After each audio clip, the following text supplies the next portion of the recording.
we started off a little bit late, which is fine. So we'll kind of we won't really have a Q&A. But you know what, right? Seriously, if you fancy asking a question, right, and we're talking, just shout out, because the whole point is we want to keep it really informal anyway.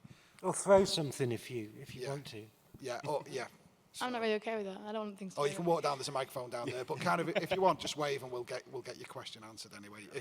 Because in the middle of the topic, it's kind of nicer. So anyway, we'll just crack on. Yeah. Yeah. So cool. Up here, we basically have the extended LittleBigPlanet developer family. So on my right-hand side is Rex. Say hi, Rex. Hi, Rex. Rex, what do you do?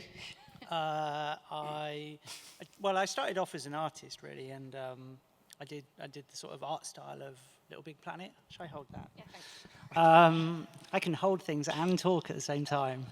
That's how you become creative director. So for LBP, I was involved in the art side, and since then I've been working on the whole game side for Tearaway at Media Molecule. So still going on. Passing down, you should just have this one. It's a bit of a shambles. Hi, I'm Spaff from Media Molecule. I'm the community manager there. And I worked on LittleBigPlanet 1 and 2, and then handed things over to Sarah here, as the current community manager. Hi, Pete. Who are you? Hi, Spav. I'm Pete Smith. I'm the executive producer for LittleBigPlanet. So I've worked on LittleBigPlanet since the very start. I think I might be the only dev person in Sony who's actually worked on it from the very start, but I'm not sure. Just claim it. Yeah, I'm claiming it. It's mine. And I've worked on all of them. I'm very proud to have worked on all of them. And I love LBP because it's cool. It really is. Yeah! I work on other stuff as well, but LBP. I'm Sean Millard. I'm the creative director of Sumo Digital, the studio that's taken over from Media Molecule for LBP3. Obviously, very excited to do that and really pleased to see it come out and read some of the reviews and what you guys think. So, hi, I'm David. Well, I'm sorry. Whoa! I obviously don't have a British accent like everybody else over here. I'm David Dino. I'm one of the game designers that actually came from the community and worked on the LittleBigPlanet franchise. I did guest designing for the LittleBigPlanet 1 Game of the Year edition, and then from a professional standpoint, worked on LittleBigPlanet Vita, LittleBigPlanet 2 cross-controller DLC, and LittleBigPlanet 3. So yeah, it's kind of weird being up here talking to you guys in this respect. Cool, yeah. So, oh my God. What we've got here is some of the early art that was done for LittleBigPlanet 1, which the glorious bearded Rex will chat to you about. Hey, right, what have we got here? Oh, recognize this guy. So in the very early days of Molecule, you probably realize that we're a very small team, and we were even smaller then. And the art side, there were kind of three of us, really. There was Kareem, the art director, still the art director. He's an amazingly inspirational person to talk to. He's just fantastic to, talk with and sort of think about the big ideas. Look up at the sky and dream about the stars. And his style is very sort of, he could paint, I don't know, like amazing murals on these ceilings. He's a real classicist. And then I kind of added a kind of wonky 2D street art kind of aesthetic to it. And then a third artist is Francis.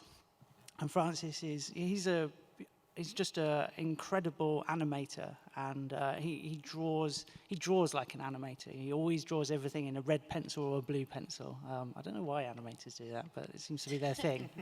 And he was the real father of Sackboy, and his contribution was to really create the character that everyone's come to love. These are some early ones. People maybe didn't love these ones quite so much as the final one. But why does he have no eyes on the left? So you can see all kind of sort of slightly more unusual shapes as our early prototype, Yellowhead. I don't know if you guys have seen that. That was kind of like a little polygonal character. Slowly became a 3D one. You can see here a very early version where we took the kind of physics movement of the Yellowhead character, but then started to try and make it something more tangible, more tactile. You can see like the entire world here is all made out of sponge. Sponge is very, very slidey, apparently. Was this not to show like 2D, how 2D could work in 3D? Concept thing. It looks like cheese, actually. When I first saw it, I was like, oh, it's Cheese World. I think it's because I haven't had any breakfast, but I wish you hadn't said that. These are by Dave, actually, these Yeah. ones. So Dave's a programmer. David Smith, yeah. He's our, what is he, our technical director? Yeah. I mean, he's really interesting because although he's a programmer and just incredibly, smart, and sees the world in a very, very kind of analytical way, he loves to bring character and personality to stuff. That was nice timing, wasn't it? And you can see a whole bunch of experiments here of, terrible, terrible things happening to Sackboy that Francis was animating. It's all about that leg twitch there. Yeah. I love how it ends right there as it comes down. David Jaffe presents LittleBigPlanet. Exclusive announce here today. So, I mean, these are some of Francis's drawings, and you can see how much sort of personality he puts into the character. And a lot of that, came through in the final game. I mean, obviously, you didn't necessarily do all of these, like, horrific things, but you always, I think, one of the things I really loved is that when Sackboy, or Sackgirl, was hurt, they kind of came out of the screen a little bit, and you really saw their expression, you saw their kind of like, what have you done to me? Before they fall out of the world, and there's like a really nice little moment where you're just like, I feel bad about that, and have to do better. What have we got now? What's this one? This is the GDC. This is the game. Oh, this is the first footage of the game from the announce GDC in 2007. So it was quite a wild time when. We are supposed to have audio. We could sing it, dude. Yeah. Which one's the Gardens one? It was kind of funny with this movie because we were on at GDC and we'd never shown the game publicly. So we kind of knew it was good, but we kind of didn't know just quite how it would go down. And I remember we were on the keynote and there were thousands of people there and we were really, really nervous. And I think Phil Harrison was there as well. And we got these big footballs and threw them into the crowd. And people were had to get into goals. I think they thought they'd win something and they didn't. But they still got really excited. And then we went onto the stage and we went through the demo. We knew there was a crash in the demo. And the crash meant, like, game over. Like, we were so pickled if that happened. So that really helped the nerves as well. And then we went through the demo. And as we came down with the skateboard, we weren't finished, and people just went wild. And it's a moment which will stick with me for the whole of my life. And myself and Alex and Mark and Phil just kind of stood on the stage, and we sort of didn't. I looked at Mark Healy, and Mark just sort of looked at me as if like, I just shrugged. So we waited, and eventually people kind of calmed down. But the reaction was, and then we hadn't finished. Then we finished the demo, and then everyone went mental completely all over again. And it was just so nice to know that people agree with us. We were doing something a bit different, but people actually recognised that this really is kind of special. And I think from there, it's just grown and grown into kind of what it is today. But that was just an amazing day. Back in the studio during that announcement, the sort of the reality at the same time was that we were in a tiny studio above a toilet shop. And the roof was starting to give way, and it was leaking, and we were all holding like plastic sheeting to keep the rain off the dev kits while we were, watching Pete and Mark and Alex up on stage, and we were like, oh, this is so amazing, and then realised that we were, everything was sparking and stuff. So it was very sort of kept our feet on the ground as well. I just wanted to add that you'll note that if you watch this video, these people playing are terrible at playing the game. We won't talk about that. And apparently, I think 3 of them had never played it before, and it was they came in to do the video or something. I think Alex was telling me who because this isn't your live thing. No, this isn't the live one. No, this is the gameplay trailer. Yeah. Yeah. There's one of Rex's little Rexbox logos. So, because I'm like a 2D artist and I'm terrible with 3 dimensions, and Alex, our other technical director, he really wanted to have some way to really make it easy to give a sort of drawn style to the 3D world. So he came up with this stickering system, which was just the most exciting thing I could ever imagine, of just being able to draw 2D graphics and splat them down on the landscape. And obviously that then became something that players themselves could do, and it was a very, very quick way of customizing the world. It shows. It's so funny that we released this. It's kind of funny though. I mean, you saw hopefully Little Big Planet 3 this year on stage, which was just a complete disaster from our point of view in terms of our performances on stage. But we actually, Delayed 5. yeah, we had massive technical problems. But people coming up to us afterwards going, "You must have done that on purpose." Because actually, Little Big Planet is it's about embracing those happy accidents. And I think when people do things wrong, it's much more representative. Some of the worst demos we've done have been the demos when everything goes right. Because actually, that's not how people really play the game.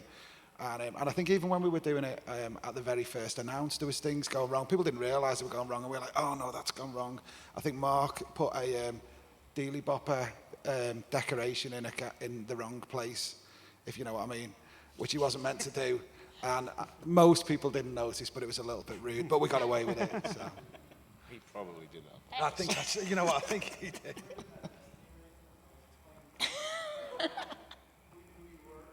Yeah. Yeah, I went on NeoGAF the next day after E3, and that was the worst mistake I ever made. It's like, girls can't play games. Look at this. This is disgusting. Oh my God, it was crazy when we were It was watching really it. bad. Back in Sheffield, we had a little party at one of our designer's house, Luke, and just when it came up and you were just like sliding down, we're like, oh, what is happening? Why can't we? I think it might be the single worst feeling of my life, running towards that. And we've done so many rehearsals, and we've been there the day before, and they've been really, really bad lag. And they're like, yeah, we fixed it, it'll be cool. And as soon as I hit X and I didn't go, I just felt like I want to cry, curl up on the stage. I looked over and Pete's going, It was funny actually, because the way we introduced the characters, each person came in separately. So like I knew first, and nobody else knew. These 3 didn't know. So I'm like, right, I now know. As soon as I jumped, I was like, I know this. And then like Sarah joins in, and then she knows it, and the other 2 are, blissfully unaware on the other side of the stage. But we knew that everything once Sarah had made the first proper wall jump, eventually, we knew we were fine, because then Swoop could just pick everybody up and we could fix every problem with Swoop.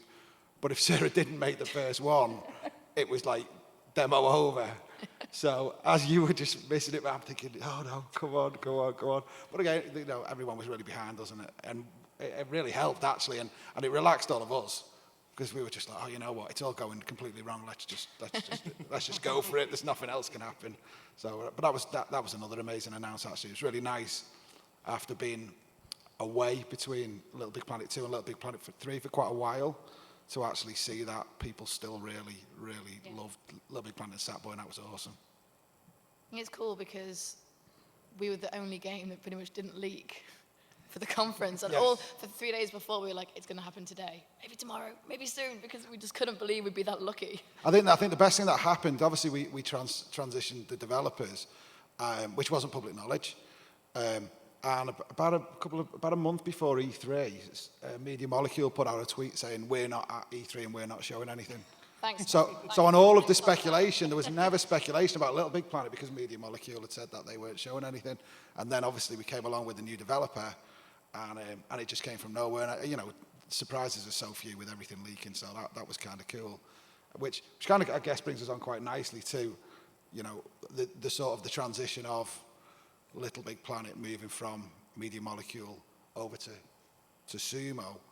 And I remember Mark Healy saying to me, we were talking during Little Big Planet 2, he said, Pete, he said, what do you think if, if we said that we wanted to do something different and not Little Big Planet? He said, what do you think Sony would say? And I remember I said to him, so you know what, Mark? I said, honestly, you give me the challenge, the difficult challenge of finding another development team to work on Little Big Planet versus the challenge of coming up with something completely mad, original and amazing like you guys can come up with. Well, I'll take the finding a new developer. So if you want to do that and then move on to something amazing and new and turn away then with the next one to come along, and that was just perfect. And then I had this daunting task with the producers of going out and trying to find a new development team who are as mad and crazy and bonkers and talented and creative and innovative and mental and bonkers as this lot. And then I think I rang you up, Sean, didn't I? I said I've got this secret game which I can't really tell you about, and it kind of went from there. Yeah, and it was at the time it was the idea was to do something that had a license attached to it, which is kind of Sumo's area of expertise. And so it came out of the blue. Pete rang me up and said, "Oh, how would you feel about pitching for this?" And obviously I got super excited. It was the most exciting opportunity we'd had in our sort of 7 or 8 years at the time. And so we did a pitch for this licensed version of LBP that didn't actually come to anything, but you liked the treatment, didn't you? Yeah. And then Pete phoned up a few weeks later and said, how about if it wasn't a license, and what about if it was LBP3? At which point I basically crumbled with excitement, with fear, with dread, with awe, with everything. And we said, yeah, good God, please, can we? And the ball started rolling from there. And what we soon started realising, though, is what an enormous project that was going to be. And talking to the Media Molecule guys and Pete and the guys at Sony, we realised that we were going to have to look at the community to help us out because of their familiarity with the tools. They'd been spending years in their underoos fiddling with their... That's why. What we've actually got that's quite cool that we'll show you now is one of the early videos you guys did to show kind of the concept and what you wanted to do with LBP3. Yeah, so this is a mix of stuff that was done with the community guys and with the Sumo team.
I still love looking at that video. It reminds me how liberating that time was when we felt that, we could really do anything with this.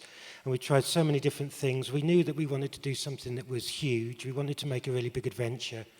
We wanted to go beyond just having the 2D kind of feeling. We wanted to introduce layers to it, to bring some real 3D travel in and the headaches that brought us. But but we wouldn't have been able to do it without the community guys that came and joined the team.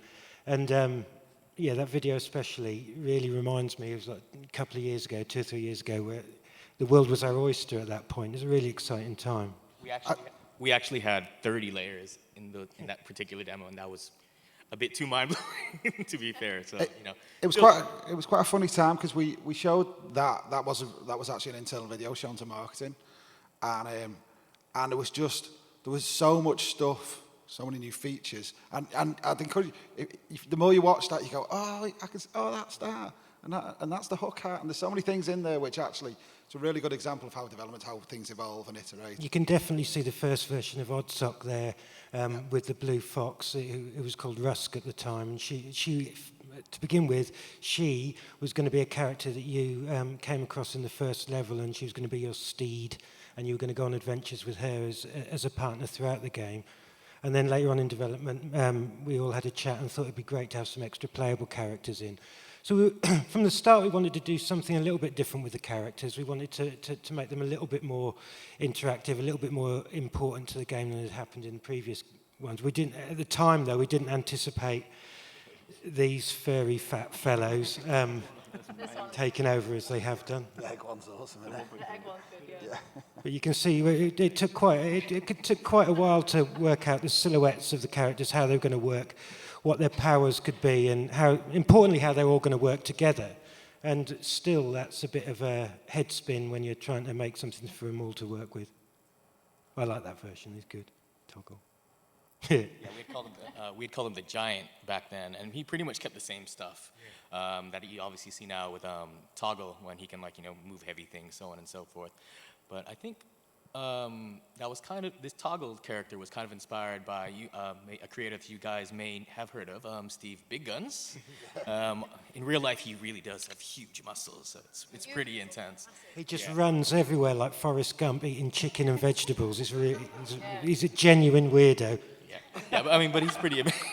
Hi, Stevie. Hi. But then, it's really cool seeing how a lot of the things that we did in the community, because a lot of us over there in the development team, or at least on the design team, are from the community, and it was just really cool seeing our creations kind of just merge our way into the development of a game that we have been following for ages and ages. Like you said, spending hours upon hours, days upon days. I can't even, if they had a timer on LittleBigPlanet 1 and 2, I don't want to look at it. It was really interesting seeing the transition of that team from sort of basically extreme hobbyists into professional designers, and they have all come through that now. But the challenges and the little the hills and the dips that you've all had to go through, that you never before have you seen such a massive learning process with such a big group of people. It's been a really interesting time, I think. Yeah. But the good thing is though, a lot of us, well, actually all of us, have worked really well together. So, just being able to see how people's minds work, and then just coming together to be able to just coalesce something simple as that. Well, not really simple, but just as I guess unique as a character like Toggle, and to have it just interweave into everything that we do is just. The team size is significant as well. I mean, how many of you guys were there? 15, 16? 16, I believe, yeah. So there was a lot of them there. Yeah, we've got, before we came out here, we wanted to make sure that all the community guys at Sumo who did get hired got a chance to kind of say hi to everyone. So we did a video of them, we'll show you now, which is a nice introduction. Sumo aren't responsible for any of this. I'm Karen Galden, and my PSN is Morgana25. And I am a level designer and artist at Sumo Digital. My name is Ricardo. I'm also known on PSN as Ricky Ita, and I'm a level designer at Sumo Digital. My name's Chris. I'm a level artist here at Sumo Digital, and my community name was Okingo. The community is always a massive part of LittleBigPlanet. And in LittleBigPlanet 3, we've taken it to a whole new level.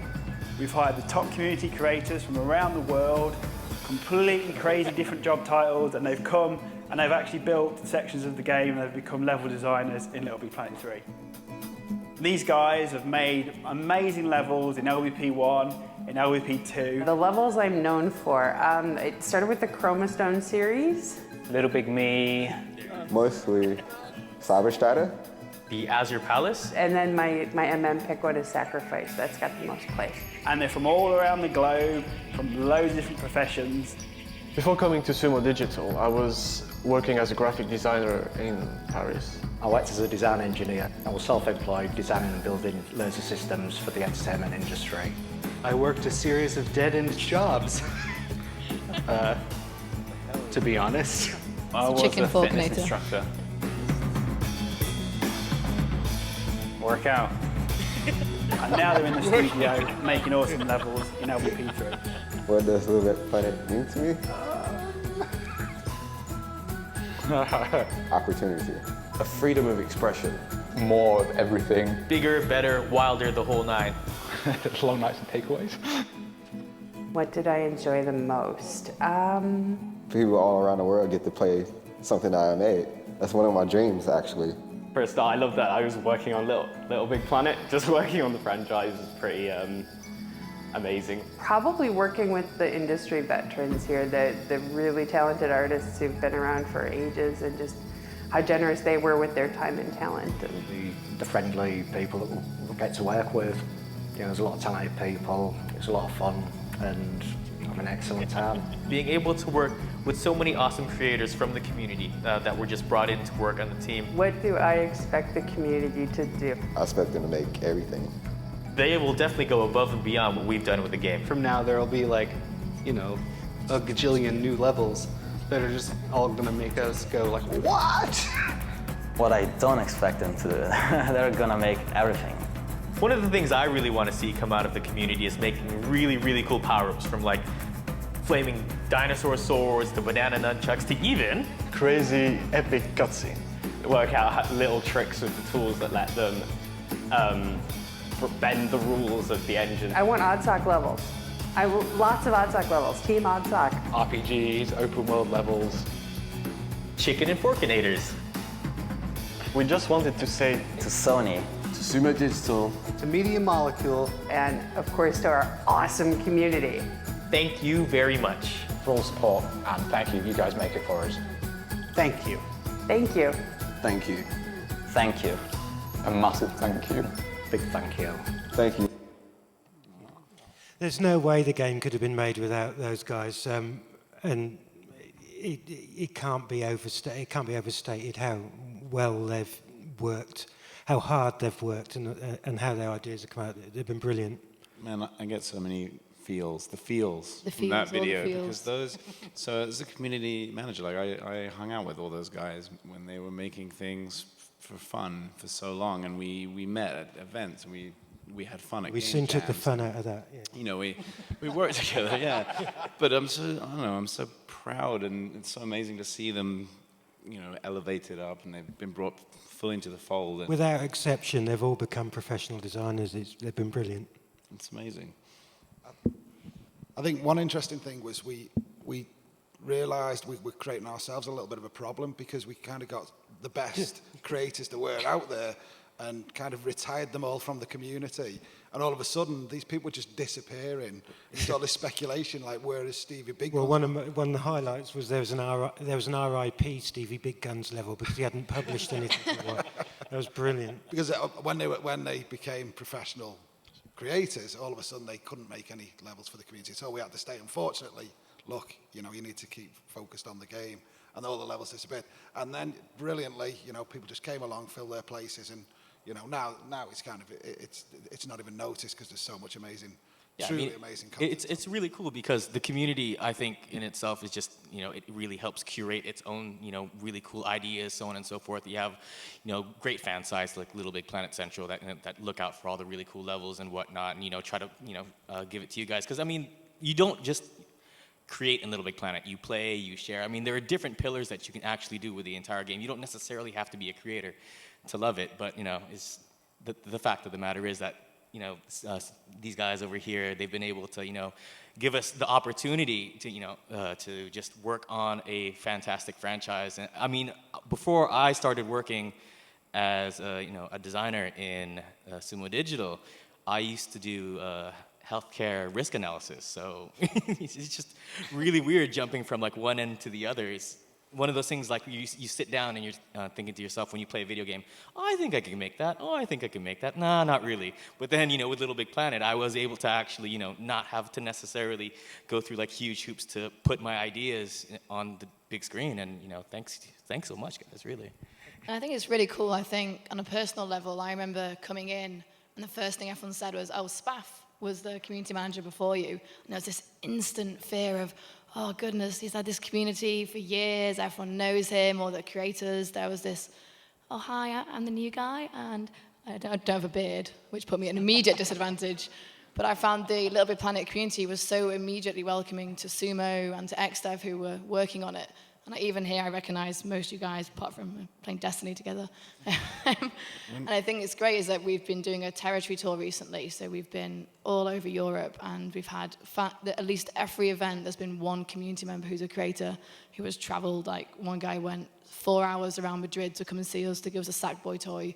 And then was like, right, I've got to go back to school, bye, and disappeared again. One of the things that struck home with me is that when I first spoke with Mark Healy, he explained the dream of LBP was to be able to push this out to everyone and have loads of microcosmic development teams across the world all contributing in different ways to different things. And what we've been able to see by hiring so many of those guys in one place is that just like a real development team, they do specialize. You do get your Cody guys, you do get your arty guys, you do get your more motif-driven guys, and that dream has actually happened. You know, there is a proper foundation and a skill set there that specialises like a real development team does. It's brilliant. It's been a massive catalyst for people's futures and careers. I think it's a big deal. Yeah, I think even one of the other developer that XDev works with did a game called The Hungry Horde, which you may have played on Vita. He was saying his first time he ever developed was playing on Little Big Planet on PlayStation Vita. And that was the first time he ever tried it. So it feels like it always comes full circle in some way. One thing I've used it for, is taking it to universities and giving it to design teams to build levels with, because it's a level playing field immediately. You learn the tools and everyone starts off the same. It's much bigger than just being a game, LBP. It's much more important than that. Was that? Moves on?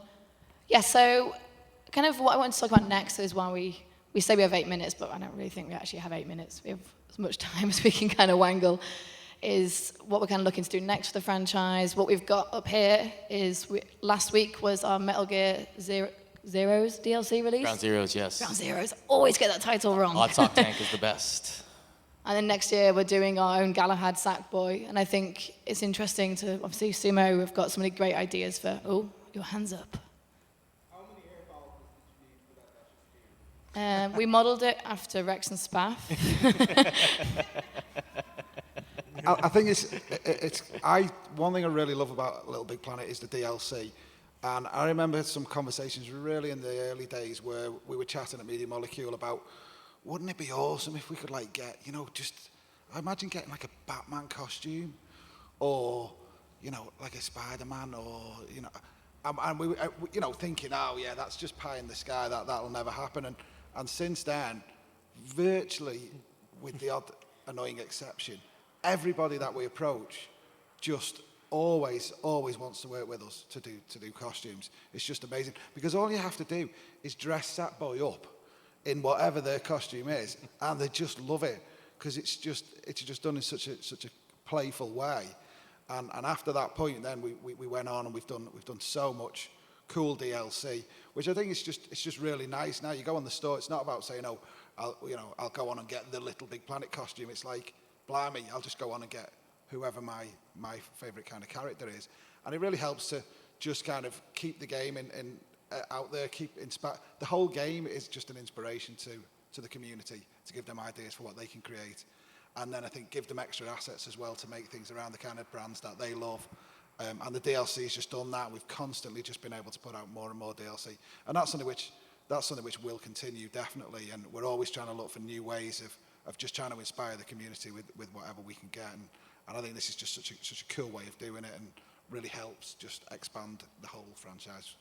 Yeah, I think the beauty of just the Sackboy characters, and obviously with Oddsock, Swoop, and Toggle, is that they're really canvases for how you want to represent yourself in the game. And obviously with the DLC, represent themselves like that. Yeah, it looks pretty cool, I think. Manly men, the manliest men of all the men, I think. I think it'd be a good way to actually. if you get on the table and tell us all what your favorite piece of DLC that we've done for the game so far is, I'd be curious to see what you will say. Dino? Wait, our favorite? Your favorite piece of DLC ever for Little Big Planet? Oh my gosh. Well, I remember the first time, well, speaking of Metal Gear, that it's up there, when that first showed up and everybody was like, what? Why is Solid Snake a Sackboy? Solid Sack, I guess, suppose. Well, Trademark pending. But I mean, just being able to see, characters like that in the world of like Little Big Planet it was cute. But then at the same time, you also thought to yourself, if we can do that with Metal Gear and Sackboy, what else can we do? And then obviously ideas from other people came around. People were making their own, God of War levels and stuff like that. And yeah, it's pretty wild. For me, it's the Marvel packs. I'm a Marvel fanboy, and as soon as I could see that you could be Spider-Man, Captain America in this, and I just knew it was a game that I'd want to play. I thought it was brilliant. I'm going to pick out a couple of things. One is one we haven't released yet. Wait, what? We haven't. Pete, no, wait, Pete, no. Which is we after the announce at E3, Mike Bithell came on Twitter and went, we should do a Thomas Was Alone costume. So I think, Sarah, you picked it up, and then you went, you need to speak to Pete. And we were in a taxi on the way back. So then Mike tweeted me and went, we should do this. And I went, yeah, all right. And then that was it. And then we'd done the deal. Our poor producer at home was having kittens. Jay's our DLC producer, emailed me like, what are you doing? He's like, you do realise it's a box. I'm like, yeah, you can work that. Just make it work, Jay. It's not a box, it's Thomas. Well, it was great, because even when we did it as the box, we went back and forth with Mike, and obviously the Tarzan who was developing it, and he was like, yeah, it's the wrong colour box. It's meant 2 shades too red a box. And we were like, really? So that was really cool, and he was really cool about it. I think the other thing, DLC, was just not a particular character, but myself and Kareem went over to Disney, and it was like, blimey, right, here we go. We kind of didn't really know, it was in the very early days, and Kareem had got the guys, the designers, to build the Steamboat Willie level, like really accurately, and it's kind of like, it's Disney's baby, and we've done it in our own way. And we were so nervous going, are they just going to hate this? Like we're desecrating the biggest possible character. And then these execs came in, and they only had like 5 minutes. They came in, they watched the one movie, and they walked out, and we were done. And then later on they said, they loved it. And that was it. And now we've got a really fantastic relationship with Disney and Pixar, and we've done some amazing stuff as a result of that. I think he did an animated Wall-E one as well, which was just ace. So, yeah, it's not a direct answer, but do you want to? God, I think it's really hard to figure out. Think if I had a big, like if you put them all up on the screen, and they would be tiny because there's so many of them. I'd go through and go, yes, that one's my favorite one. No, that one's my favorite one. Oh, no, that one is. Over 400 questions. 400 costumes, jeez. It's way more costumes than I have. I really, really like the Journey costume. I think that's really, really, just really special. I think you guys did a really clever thing, actually, to get everyone on board with it. If you look at all the early costumes, they're all other, like first-party or other Sony games, like Loco Roco and Wipeout and things like that. But once they were kind of in the ecosystem, it must have been really easy to go, look at these fine costumes that we have made, Disney and everyone else. So. Well, now internally, all the teams, when there's a new game, they're always coming to us. Great, we've got a new game. Yeah, I'll do our character, do a Sackboy. So we all. So yeah, I think we've done it for pretty much every game, I think, which is cool. Run out. Need new games to do. Never. More games. Hey. My favourite wouldn't be, I think, any particular one. It's the fact that you can combine them all together, and I think it's amazing, the work that must have been done behind the scenes to make sure that any licensees would allow all of this stuff. So it isn't just like, here's a costume, you can't touch it, you can't change anything. The fact that you could take that moustache off and mix it with a chicken on your head and then dress up as Iron Man, is like amazing. So just the kind of the remixability, the real, we always wanted it to feel like dressing up as a kid. You find that box in your, it's like I don't know, finding your parents' clothes and trying to put them on, and the shoes are too big, and you try and walk around and you fall over, and it is. Yeah. It's like a personal confession. Yeah, the beard comes off, and I'm a whole new person. So it's just that sort of playfulness of just being able to combine costumes together. Yes, I think for me, it's a lot of the costumes we had that took something that was quite dark and gritty, like Ellie and Joel we did for The Last of Us, and put it into this whole new environment. I really like the Songbird one we did for BioShock Infinite. You could take the head off, so you could run around as like kind of Spider-Man's body and Songbird's head, and it was all very surreal. I just wanted to add to the thing Rex said, actually, quickly. The remixability, like it goes... The community making their own costumes way before we've ever licensed any of them, and being able to sticker anything onto that Sackboy to create all kinds of crazy things, like that is the most incredible thing. And at some point in the project, we started to like if you look at the Metal Gear thing there, we'd have like the headpiece being all one huge piece of costume, and everyone started yelling at us. They're like, no, I just want the eye patch, and I just want the mustache.